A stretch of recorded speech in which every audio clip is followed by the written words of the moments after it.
Shalom, salam sejahtera untuk kita semuanya, saudara-saudaraku dimanapun Anda berada. Bertemu kembali dengan saya, Pendeta Daniel Siswanto, dan kita akan melanjutkan seri pelajaran sekolah sahabat kita. Saudara, kita telah tiba di pelajaran yang ketujuh di triwulan yang kedua tahun 2022 ini. Dengan satu judul, Perjanjian dengan Abraham. Namun sebelum lebih dalam kita mempelajarinya, mari kita tunduk kepala dan berdoa. Bapa di surga, Allah yang maha baik, Allah yang berkemurahan, berikanlah hikmat akal budimu untuk kami. Curahkanlah kuasa Roh Kudus-Mu, sehingga dengan demikian kami boleh mengerti dan memahami akan firman ini. Terima kasih ya Tuhan, mohon berkat untuk kami semuanya. Dalam nama Yesus kami berdoa. Amin. Perjanjian dengan Abraham. Ayat inti terdapat dalam Kejadian 15 ayat 2. Abram menjawab, "Ya Tuhan Allah, apakah yang akan Engkau berikan kepadaku? Karena aku akan meninggal dengan tidak mempunyai anak, dan yang akan mewarisi rumahku ialah Eliezer orang Damsyik itu." Saudara sekalian, Abram telah melakukan perjalanan melalui Kanaan untuk beberapa waktu ketika Tuhan memutuskan untuk menegaskan perjanjiannya dengan dia melalui serangkaian penglihatan. Abraham mempercayainya, tetapi Sarah menjadi tidak sabar. Akhirnya, Tuhan sendiri muncul untuk menjelaskan janji itu. Abraham tidak memikirkan dirinya sendiri saat dia berbicara dengan Tuhan semesta alam secara langsung. Sebaliknya, dia mengantarai beberapa orang benar di Sodom. Mari kita lihat kisahnya. Pelajaran hari Minggu, iman Abraham. Perjanjian dengan Abraham adalah perjanjian kedua yang Tuhan adakan dengan manusia setelah sebelumnya perjanjian itu dibuat Tuhan dengan Nuh. Keprihatinan Abraham adalah karena dia tidak memiliki keturunan. Maka yang akan menjadi ahli waris seluruh miliknya adalah salah seorang hambanya, yaitu Eliezer orang Damsyik. Namun Tuhan meyakinkan Abraham bahwa dia akan memiliki seorang putra yang merupakan anak kandungnya yang akan menjadi ahli waris. Alkitab mengatakan dalam Kejadian 15 ayat 6, "Lalu percayalah Abram kepada Tuhan, maka Tuhan memperhitungkan hal itu kepadanya sebagai kebenaran." Abram percaya kepada Tuhan karena dia mengerti bahwa pemenuhan janji Tuhan tidak bergantung pada kebenarannya sendiri, tetapi kepada Tuhan. Kejadian 15 ayat 1 sampai dengan 6, Roma 4 ayat 3. Apa yang membuat Abraham benar bukanlah sejumlah perbuatan baiknya, tetapi karena kesediaannya untuk mengandalkan perbuatan Allah kepadanya. Roma 4 ayat 2 sampai dengan 4. Apakah arti korban yang Tuhan minta Abraham lakukan saat perjanjian dengan Abraham dimulai? Kejadian 15 ayat 7 sampai dengan 21. Pertama, upacara pengorbanan beberapa hewan dipersiapkan Abraham. Pada dasarnya, korban menunjuk pada kematian Kristus untuk dosa-dosa kita. Manusia diselamatkan oleh anugerah pemberian dari kebenaran Allah yang dilambangkan dengan pengorbanan ini. Namun, upacara khusus ini menyampaikan pesan khusus untuk Abraham. Burung-burung buas yang hinggap pada daging-daging hewan korban itu memberi arti bahwa keturunan Abraham akan mengalami perbudakan untuk jangka waktu 400 tahun atau 4 generasi. Kemudian pada generasi keempat, keturunan Abraham akan kembali ke tanah perjanjian. Yang kedua, saat hari mulai gelap, kelihatanlah perapian yang berasap beserta suluh yang berapi lewat di antara potongan-potongan daging itu. Keajaiban luar biasa ini menandakan komitmen Tuhan untuk memenuhi janji perjanjiannya untuk memberikan tanah kepada keturunan Abraham. Yang ketiga, batas-batas tanah perjanjian ini mulai dari sungai Mesir sampai ke sungai yang besar itu, sungai Efrat. Ini mengingatkan kita akan batas-batas Taman Eden. Kejadian 2 ayat 13 sampai dengan 14. Oleh karena itu, nubuatan ini memiliki pandangan lebih dari sekedar tentang keluaran dan tanah air bagi Israel. pada cakrawala yang luas dari nubuatan ini, kepada keturunan Abraham yang menduduki negeri Kanaan, muncul gagasan tentang keselamatan akhir zaman bagi umat Allah yang akan kembali ke Taman Eden. Saudara sekalian, kita harus tetap fokus pada Kristus dan kebenarannya sebagai satu-satunya harapan keselamatan. Kita sama sekali tidak dapat mengandalkan perbuatan baik kita. Di pelajaran hari Senin, keraguan Abraham. Apakah yang nampaknya mendasari keputusan Abraham untuk menerima Hagar? Kejadian 16 ayat 1 sampai dengan 16. 10 tahun telah berlalu sejak Tuhan menjanjikan bahwa Abraham akan memiliki seorang putra. Namun ia masih belum memilikinya. Abraham tampaknya telah kehilangan imannya. Dia tidak percaya lagi bahwa dia akan mungkin memiliki seorang putra dari Sarai. Sarai mengambil inisiatif dan mendesaknya untuk menggunakan praktik umum pada masa itu di timur dekat kuno, yaitu mengambil pengganti. Hagar, pelayan Sarai, ditunjuk untuk melakukan pelayanan ini. Sistem bekerja. Ironisnya, strategi manusia tampaknya lebih efisien dari iman pada janji Tuhan. Hubungan Sarai dan Abraham seolah menggemakan kisah Adam dan Hawa di Taman Eden. Sarai sama seperti Hawa, seorang yang aktif memberikan buah larangan kepada Adam. Sementara Abraham sama seperti Adam, seorang yang pasif menerima buah larangan itu. Saudara sekalian, dua cerita ini sama-sama menyiratkan ketidaksetujuan Tuhan atas tindakan mereka. Rasul Paulus dalam Galatia 4 ayat 21 sampai dengan 23 menjelaskan kisah Sarai dan Hagar serta anak yang mereka lahirkan sebagai perbuatan yaitu Ismail versus kasih karunia yaitu Ishak. Hasil dari kisah ini yaitu pekerjaan manusia di luar kehendak Allah menyebabkan masalah di kemudian hari. Saat ini kita semua dapat melihat dengan jelas masalah tersebut. Meskipun kehadiran Hagar sebagai pengganti bukanlah kehendak Tuhan, namun Tuhan memberi perhatian kepada Hagar. Hal ini dapat kita lihat melalui saat Hagar ditindas oleh Sarai dan ia lari meninggalkan rumah tangga Abraham. Tuhan menampakkan diri dan berbicara kepada Hagar. Sebutan malaikat Tuhan yang menampakkan diri kepada Hagar itu adalah gelar yang diidentikan dengan Tuhan yaitu Yahweh. Kejadian 18 ayat 1, ayat 13 dan ayat 22. Itu berarti Tuhan sendiri yang datang kepada Hagar. Tuhan menjanjikan bahwa keturunan dari anak yang akan dilahirkannya akan sangat banyak. Dan Tuhan juga memberitahukan bahwa ia akan melahirkan seorang anak laki-laki yang diberi nama Ismail yang berarti Tuhan mendengar. Menarik untuk direnungkan juga dalam kisah ini adalah bahwa Sarai lebih intens berbicara tentang Tuhan daripada berbicara kepada Tuhan. Bagaimana dengan kita? Bagaimana dengan Anda? Di pelajaran hari Selasa dengan judul Tanda Perjanjian Abraham.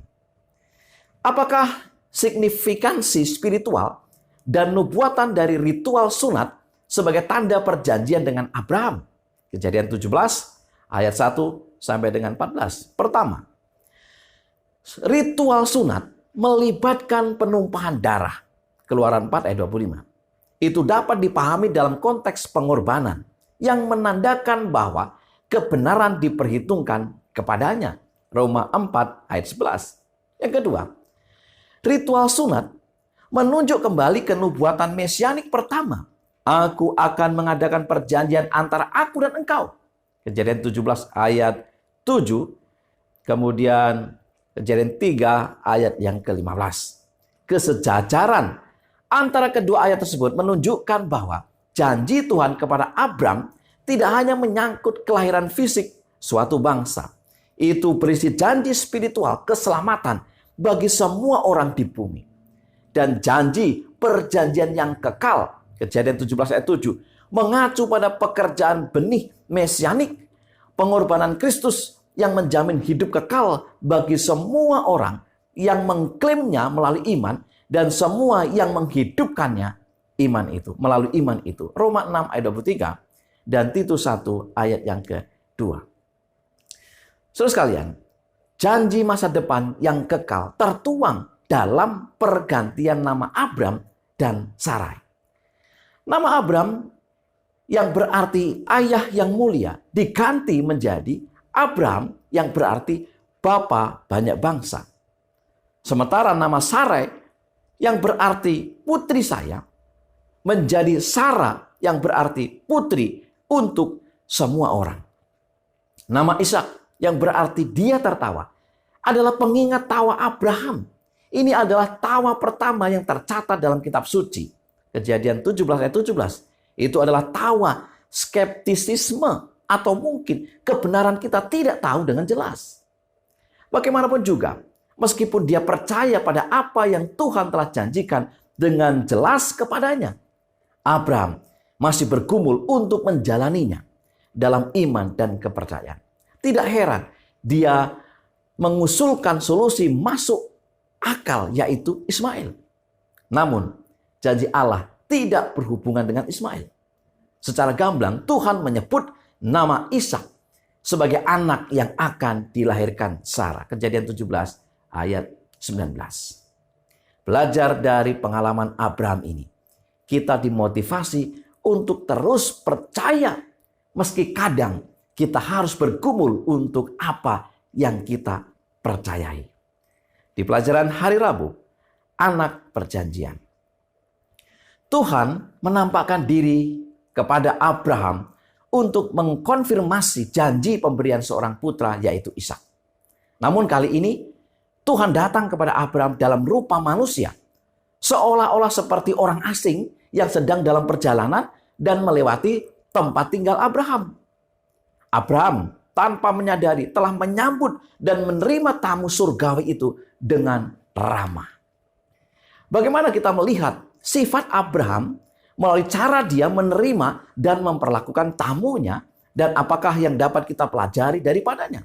Kejadian 18 ayat 1 sampai dengan 8. Yang pertama, Abraham sedang duduk di pintu kemahnya, sementara waktu itu merupakan waktu istirahat siang. Di daerah gurun tidak banyak orang yang lewat.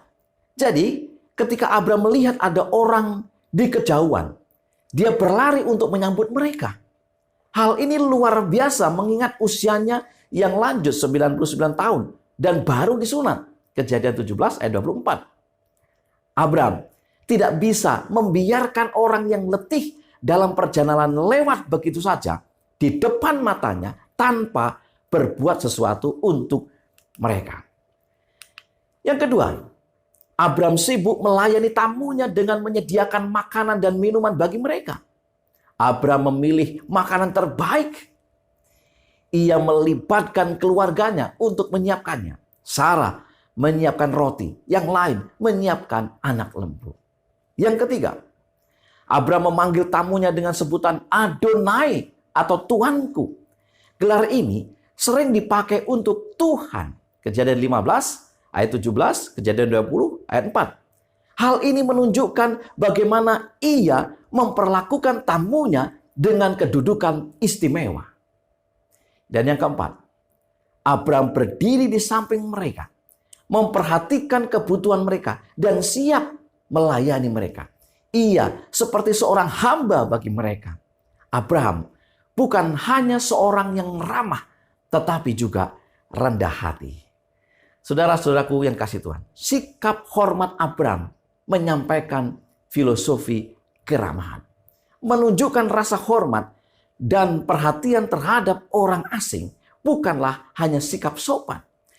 Alkitab menekankan bahwa itu adalah tugas agama. Seolah-olah sikap itu ditujukan kepada Tuhan sendiri, seperti yang Yesus ajarkan dalam Matius 25 ayat 35 sampai dengan ayat yang ke-40.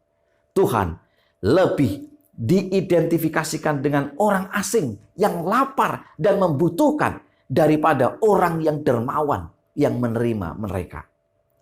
Apakah yang menjadi respon kita? Penampakan Tuhan kepada Abraham dalam rupa manusia mengingatkan kita akan Yesus yang menjadi hamba untuk menjangkau manusia. Filipi 2 ayat 7 sampai dengan 8. Penampakan Tuhan kepada Abraham juga adalah sebuah bukti kepastian janjinya bahwa ia akan memperoleh seorang anak. Dalam pertemuan ini, Tuhan memberitahukan kapan waktunya Sarah akan mengandung dan melahirkan seorang anak laki-laki. Namun, Tuhan melihat Sarah yang menyembunyikan dirinya di belakang, tertawa dalam hatinya. Tetapi Tuhan mengetahui pikiran Sarah dan berkata, "Mengapakah Sarah tertawa?" Hal ini menunjukkan bahwa tamu yang hadir di rumah Abraham bukanlah orang biasa, dan bahwa Abraham dan Sarah sedang berada di hadirat Tuhan. Kejadian 18 ayat 9 sampai dengan 15. Di pelajaran hari Kamis, Lot di Sodom. Abraham bukan hanya seorang nabi yang kepadanya Tuhan menyatakan kehendaknya. Dia juga seorang nabi yang menjadi perantara bagi orang fasik. Hal ini terlihat dari perhatiannya terhadap kota Sodom yang akan dibinasakan. Frase Ibrani Abraham berdiri di hadapan Tuhan, Kejadian 18 ayat 22, menunjukkan bahwa ia sedang berdoa. Tawar-menawar Abraham dengan Tuhan berhenti di angka 10, yaitu Tuhan akan menyelamatkan orang-orang Sodom jika hanya ada 10 orang Sodom yang benar. Saudara sekalian, apa arti perkataan ini bahwa Tuhan tidak akan membinasakan kota Sodom jika ada di sana 10 orang benar? Kejadian 18. Pertama, angka 10 memberi ide yang paling sedikit. Dalam agama Yahudi, angka 10 menjadi jumlah minimum yang diperlukan untuk peribadatan komunitas. Abraham mengerti bahwa dia sekarang telah mencapai batasnya dan memutuskan bahwa dia tidak akan melampaui angka itu. Karena itu, dia berhenti untuk tawar-menawar lagi. Yang kedua, hal ini menunjukkan betapa jahatnya orang-orang di kota Sodom. Tempat itu benar-benar tempat yang jahat, seperti halnya banyak negeri di sekitarnya yang pada akhirnya mereka akan dihukum. Kejadian 15 ayat 16. Yang ketiga, kehadiran orang benar yang sisa, yaitu 10 orang, dapat memiliki fungsi melindungi bagi semua. Di umat yang sisa atau demi umat yang sisa yang benar itu, Tuhan di dalam kebenarannya bersedia mengampuni kota yang jahat itu. Gagasan ini kemudian diperluas dalam ucapan nubuatan hamba Allah yang mengerjakan keselamatan bagi banyak orang. Yesaya 53 ayat yang ke-11. Ellen G. White dalam buku Alfa dan Omega jilid 1 halaman 178 menegaskan, sementara malaikat semakin dekat untuk melaksanakan tugas untuk membinasakannya, manusia sedang memimpi-mimpikan kemakmuran dan kepelesiran. Hari yang terakhir itu berjalan sama seperti hari-hari yang lainnya yang telah berlalu. Senja menutupi pemandangan yang indah dan aman itu. Padang luas yang keindahannya tidak ada bandingannya itu bermandikan sinar matahari tengah terbenam. Kesejukan udara di senja hari itu telah memanggil keluar akan penduduk kota itu. Dan orang banyak yang sedang mencari kepelesiran berjalan hilir mudik, asyik dalam jam-jam yang penuh kenikmatan. Saudara sekalian, pada akhirnya Tuhan menunggang balikkan kota Sodom dan Gomora seperti halnya zaman air bah. Negeri ini telah hidup terbalik. Kehancuran kota Sodom dan Gomora terus menjadi sebuah amaran pendahuluan bagi dunia sekarang ini. Dari kehancuran dunia di akhir zaman. Yudas 7. Tuhan menyelamatkan Lot dan keluarganya. Walaupun istrinya akhirnya menjadi tiang garam. Memang benar, jika ada 10 orang benar, realitanya ternyata tidak ada, saudara. Sebagai kesimpulan pelajaran sekolah sahabat kita. Pertama, kita harus tetap fokus pada Kristus dan kebenarannya. Sebagai satu-satunya harapan keselamatan. Kita sama sekali tidak dapat mengandalkan perbuatan baik kita. Yang kedua, pekerjaan manusia di luar kehendak Allah pasti menyebabkan masalah di kemudian hari. Yang ketiga, kita harus percaya kepada janjinya, meski kadang kita harus bergumul untuk apa yang kita percaya itu. Dan yang keempat, Tuhan ingin kita menunjukkan rasa hormat dan perhatian terhadap orang asing yang lapar dan membutuhkan, sebagaimana yang ditunjukkan oleh Abraham. Dan yang kelima, kita diingatkan bahwa kehancuran kota Sodom dan Gomora menjadi pendahulu bagi dunia sekarang ini dari kehancuran dunia di akhir zaman. Saudara-saudara yang dikasihi Tuhan, itulah pelajaran yang bisa saya sampaikan. Kiranya kita boleh diberkati. Dan sekali lagi, saya mengundang untuk kita tunduk kepala dan berdoa. Dan biarlah Roh Kudus Tuhan yang akan memberikan hikmat untuk mengerti pelajaran ini. Mari kita berdoa. Bapa kami yang di sorga, sementara kami mempelajari akan pelajaran sekolah Sabat ini, kami menyerahkan seluruh pengertian kami kepada kuasa Roh Kudus Tuhan. Biarlah Roh Kudus-Mu yang akan mengurapi kami, memetraikannya dan memberikan hikmat sehingga kami boleh memahami akan firman ini. Berkati seluruh umat-umat Tuhan dimanapun mereka berada. Dalam nama Yesus kami berdoa. Amin. Saudara-saudara yang dikasihi Tuhan, sekali lagi terima kasih untuk kebersamaannya bersama dengan pelajaran sekolah Sabat di channel ini. Tetap semangat mempelajari firman Tuhan. Selamat Sabat dan Tuhan memberkati.